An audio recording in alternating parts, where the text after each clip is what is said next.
Here we have the bonnet. This is the last big panel that needs sorting. So I'm going to throw the DA over this, see where it gets us. I can only see the one bit of damage, which I mentioned in the last video. A bit of mess there.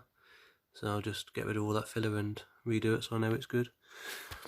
Need to do a fair bit of attention on this because obviously as the bonnet is the sort of focal point of the car, need to make sure it is spot on. So I'm going to DA over this, see what we got and go from there. And then once this is done, that is the car ready to be de-dusted. Shift it around a bit and then start doing the stone chip areas, corner of the arches, just get that all tidy and then get on making the spray booth.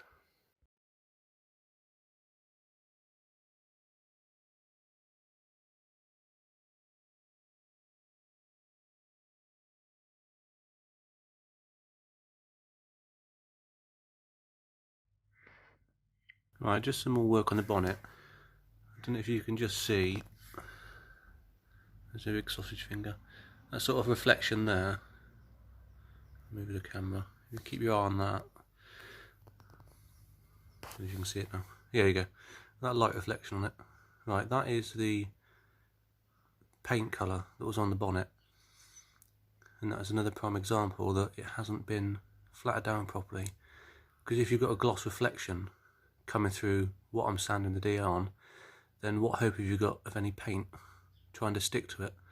So that's just another example of why it's always worth taking the extra effort to get everything sanded back to bare metal or original primer, so you know when you're putting paint on it, it is going on a good strong surface that it's going to adhere to properly. So it's going to take a few hours getting this done, but at least I know it'll be worth it.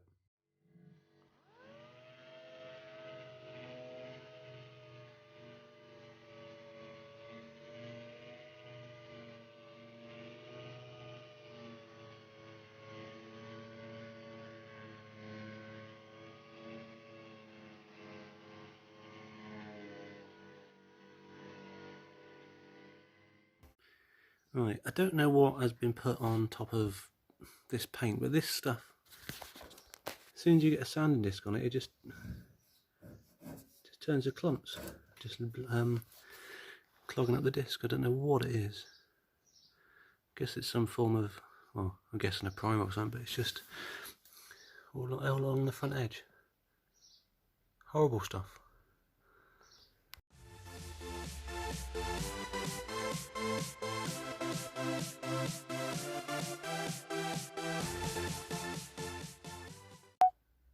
Right, back at it. It's been a while. I've had a resupply of sanding pads. This bonnet is being the worst panel on the car so far. I don't know what the hell's on it, but the 120 grit's doing nothing, so I'm going to have to drop down to the 80 grit. Hopefully that gets rid of it. Mixed bag, just stuff off eBay, a couple of quid. Generally a good brand, they're the Kings, that one. But yeah, let's hopefully strip all the paint off the rest of this bonnet and get on with it.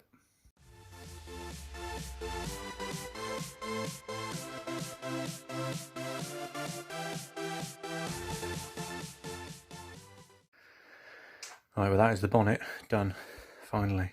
That took an age. Seeing the pictures, obviously it just kept clogging up even the 80 grit sandpapers. That's a little dent there, which we knew about. Nothing major really, tiny little one. There was another low spot there. Apart from that, I've also, you notice all the lines are a lot shinier. And the rest of it, as a little tip I did, using it is a little wire brush attachment. Now this is a cheap wire brush attachment off eBay. It's all brass. Well, brass coated crap really. It's not good for much, but it's ideal for doing the lines on here. Purely because it's not very strong, but it's enough to get the paint off. And to show you the difference, when it zooms in, that's a proper wire brush attachment, which was, you're looking at like between like £5 and £10 where you get it from, which if you use that on the bodywork, that's going to cut massive lines into it, which you'll have issues with putting on paint. With a These little ones came in a pack of 3 and they were like £4. So it was a handy tip, just doing little bobs. And I also used that attachment on all inside those as well. So that's it for today. I'll get some filler on that tomorrow.